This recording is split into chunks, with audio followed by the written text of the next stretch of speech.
qui mérite ce putain de Ballon d'Or 2025, les gars? On va voir ça tout de suite. Alors pour moi, il y a 3 prétendants principaux.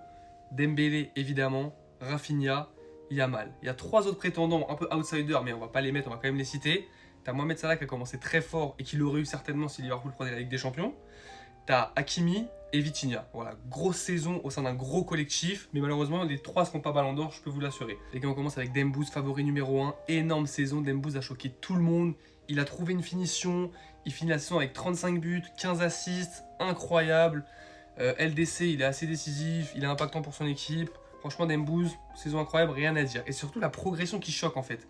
Il est passé de ça à ça en fait. C'est la folie les gars, c'est la progression je pense qui est plus impactante que la saison en elle-même. Dembouz en x9, Luis Enrique, idée de génie. Ensuite on a Rafinha, donc il a mis plus de goals assists que Dembélé. Il en a mis un peu plus de 60, 63 il me semble, en comptant ceux du Brésil. Rafinha, saison de malade mental, décisif à tous les matchs. Les gars, Rafinha en Ligue des Champions est légendaire, il met 13 buts et 8 assists, ça fait 21 goals assists, c'est un record à égalité.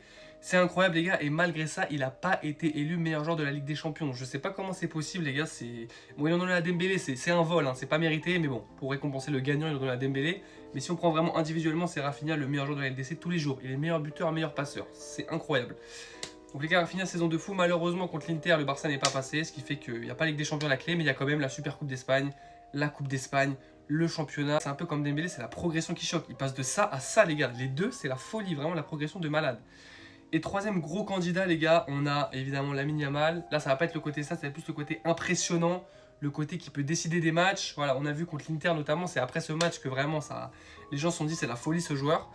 Et voilà, Lamine Yamal vraiment qui est exceptionnel, qui peut décider des matchs à lui tout seul et qui a été incroyable cette saison. Voilà, les gars, le foot c'est pas que des maths, c'est pas que des chiffres. Des fois il faut regarder les matchs en entier et quand tu vois ce que fait Yamal sur un terrain, c'est incroyable les gars, il peut dribbler, faire n'importe quelle passe, marqué de n'importe où, franchement, les gars, il a mal exceptionnel. Ballon d'Or cette saison assez équilibrée, mais la Ligue des Champions malheureusement va faire que Dembélé va gagner le Ballon d'Or.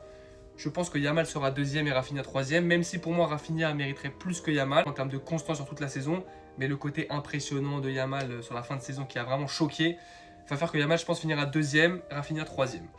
Voilà, et pour ce qui est de Salah, Vitinha et Hakimi, seront 4, 5, 6, je sais pas dans quel ordre. Voilà les gars pour mon pronostic du Ballon d'Or. Pour moi les gars c'est 50-50 entre Dembouz et Rafinha. Après je sais que la Ligue des Champions va jouer donc ce sera Dembouz. Rafinha j'aimerais bien qu'il soit 2 mais je pense qu'il sera derrière Yamal en troisième position. Voilà les gars pour mon prono du Ballon d'Or, est-ce que vous êtes d'accord avec moi?